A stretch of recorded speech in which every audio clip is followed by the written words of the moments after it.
February 25th, 2010, 17-year-old Chelsea King disappeared after going for a morning jog near Rancho Bernard Park, just north of San Diego. Law enforcement and thousands of volunteers searched for days until Chelsea's body was discovered by Lake Hodges in San Diego. 30-year-old John Albert Gardner III pled guilty to the rape and murder of Chelsea King, as well as that of 14-year-old Amber Dubois, a year prior to the event. The issue. California law today does not distinguish between a nonviolent sexual crime and a violent sexual crime. According to the Office of Assemblyman Nathan Fletcher, statistics show that violent sex offenders are more likely to repeat their crimes, something that is not addressed in current law today. In the case of Gardner's case, 10 years ago, Gardner was convicted of sexually molesting a 13-year-old girl in his mother's townhouse. Despite the seriousness of the crime, Gardner was only sentenced to 5 years in prison.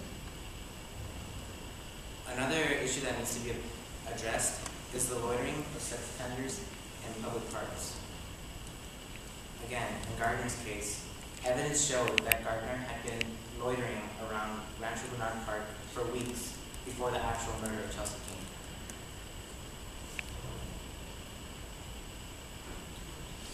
What's the solution? Chelsea's law. Under Chelsea's law, California law is enabled to differentiate between those violent and non-violent sexual crimes. Current Chelsea's law would also prohibit these convicted sex offenders from loitering in parks where children congregate. There's no reason for a convicted sex offender to be in a playground. Current laws, such as Megan's Law, prohibit the residency of these sex offenders within a certain vicinity of those parks or schools, but it does not directly prohibit that sex offender from entering that park, something that Chelsea's law does.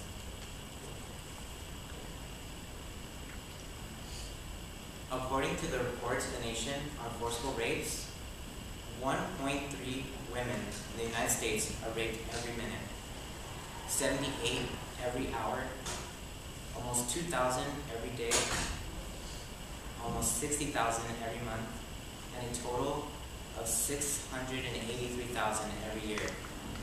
61% of those victims are below the age of 18. 29% of those victims are below the age of 11.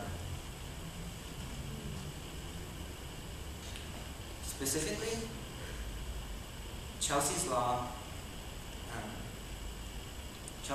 institutes a one-strike life without parole penalty for those convicted of the most serious violent sexual crimes. What constitutes a violent sexual crime? The use of force, violence, duress, menace, and fear. Chelsea's law also increases the years of parole, and institutes active GPS monitoring for those convicted sex offenders.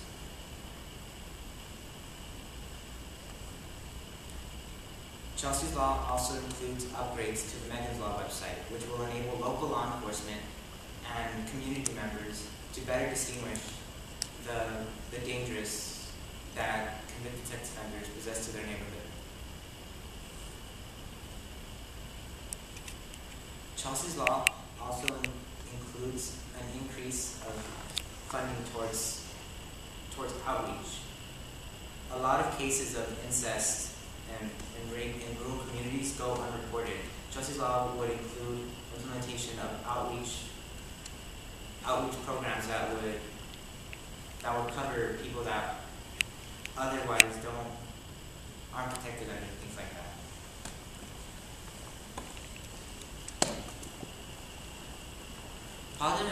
Positive aspects of Chelsea's law would include that these convicted sex offenders would be apprehended before they could even commit these crimes. With the implementations of things like GPS monitoring and a constant update of polygraph testing, these criminals will be apprehended before they enter that park or before they even get to designate their next victims. Negative aspects of Chelsea's law will include that it is costly. With the implementation of GPS, increased parole, people to monitor these paroles, it's costly. Harsher sentences would result in more people being sentenced to jail and longer jail sentences. Others argue that the GPS monitoring itself is an invasion of privacy.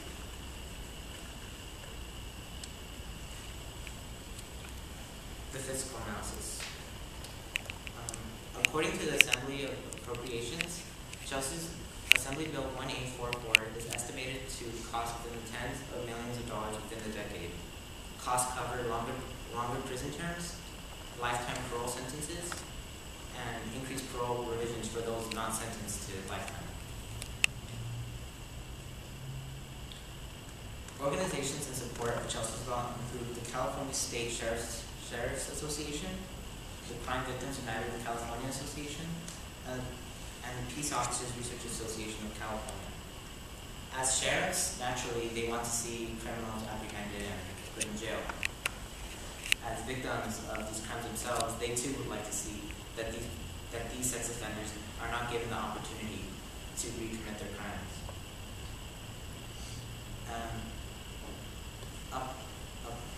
Opposers of the bill include the California Public Defense Association and the Taxpayers for Improving Public Safety. The California Public Defense Association, just in general, is against any sort of sentence increase for criminals.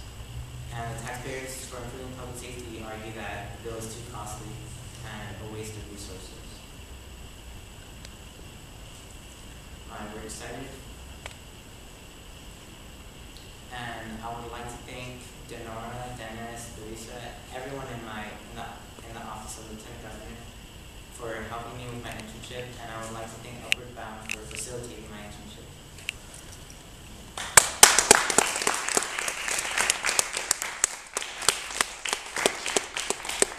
Any questions?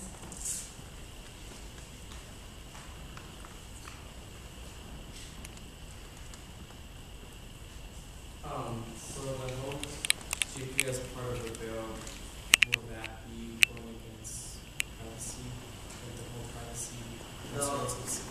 The whole point of the GPS monitoring is to ensure that these criminals do not enter into those parks. There is no other way to ensure that they do not enter without that.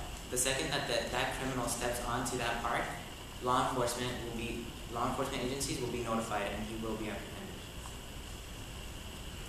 I don't know if you can answer this or not, but ultimately, what would be more cost effective, or what would be more expensive? Pay for all these GPS monitors or gadgets or whatever it is that they use, or to keep someone in jail for however long they're supposed to be there for the time committed? I believe that the jail sentencing would be more costly because lifetime in jail is extremely expensive. But unfortunately, that's a measure that has to be taken to ensure that these criminals do not recommit those crimes. Where does the bill stand today, AJ? The bill was scheduled to go through the Senate of Public Safety yesterday, but for reasons unknown to me, it was upheld. It was withheld.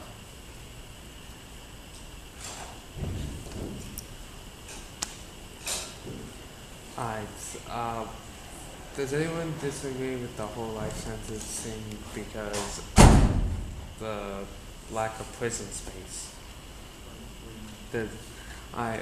From what I've heard is that the prisons are already so packed. Has that contributed to any way for this bill and in the argument for this bill?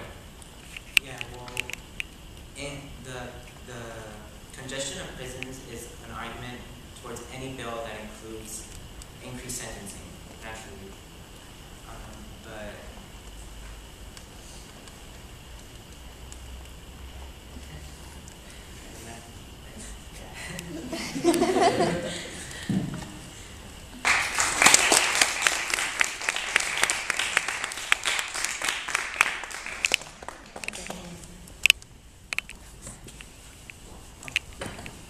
For those of us who just joined us, we're going to be continuing on